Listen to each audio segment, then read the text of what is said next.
Hello everyone, my name is Kobe, and today I'll be showing you the 5 most important rules when playing as a goalkeeper on FIFA 21's Pro Clubs. So, as a few of you already noticed, before this video I hadn't uploaded for about a month, and even with all my best of efforts, I will probably never be able to upload more than once a week. So if you want to make sure that I haven't died yet, be sure to join my Discord channel, the link will be down in the description. But with that said, let's start with the video. So the first thing we'll be looking at is how to properly make a dive. You guys keep asking me what the best way to control your dives is, and I understand that if no one clarifies it for you, it's hard to know what exactly is the best method. So I get a lot of questions on if you should move the left and right stick together, how to time this as best as possible, and just small things like that can make a huge difference in game. And I'll try my best to clarify this for all of you so that you can be sure on what the best way to save is. So firstly, as I already mentioned in the previous video, before the opponent shoots, you can position yourself as much as you want with your left stick and L1 button. I made a whole video on manual movement, so if you want to learn more about that, be sure to go and watch that one first. So up until the moment that you see your opponent start loading up their shot, you can per definition move as much as you want to position yourself to the best of your abilities. Now the moment your opponent hits the ball, it's very important to let go of the left stick and L1 button, and make sure to only move the right stick from that point forwards.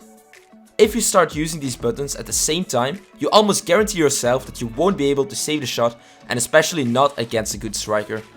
Hold the right stick in the direction of the shot, but be sure to only hold it in a straight direction. So make sure to not hold it diagonally for high or low shots, but just straight point it to the left or right, as using diagonal movement will only mess up the animation.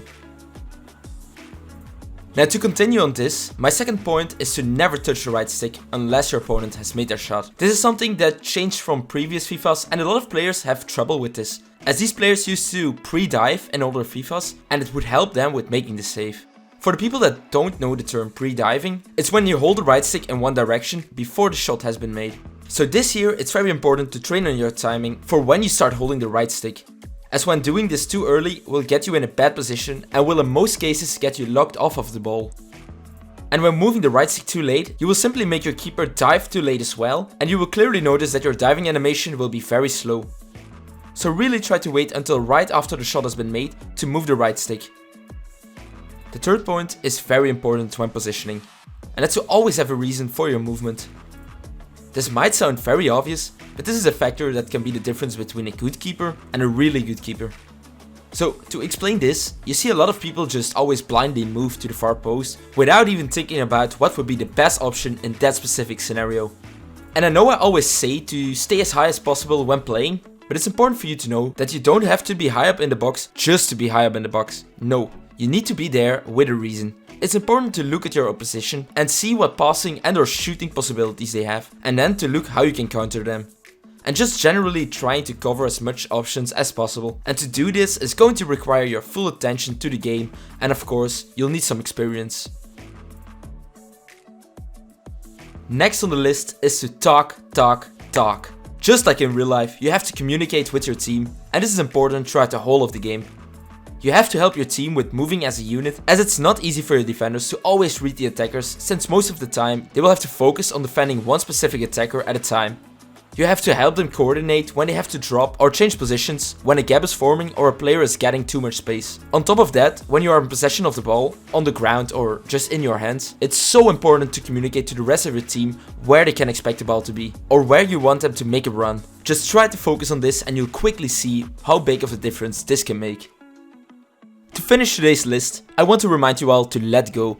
Pro Clubs is just a game mode full of weird animations and glitches, and too many times the outcome of the game will be decided on which team had the most luck. Some days you just have to accept that the game is designed to screw you over and make you look bad.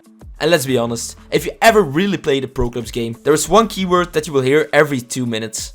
Unlucky. And that's just the way the game works. So if you have a bad moment, a bad game, just please put it behind you. Focus on how you can do better in the next situation, and that's the most effective way to grow as a player. That was all for today. Let me know in the comments if you agree with these rules. If you enjoyed the video, feel free to subscribe to the channel, because your support may one day help me with making a good upload schedule. Probably not.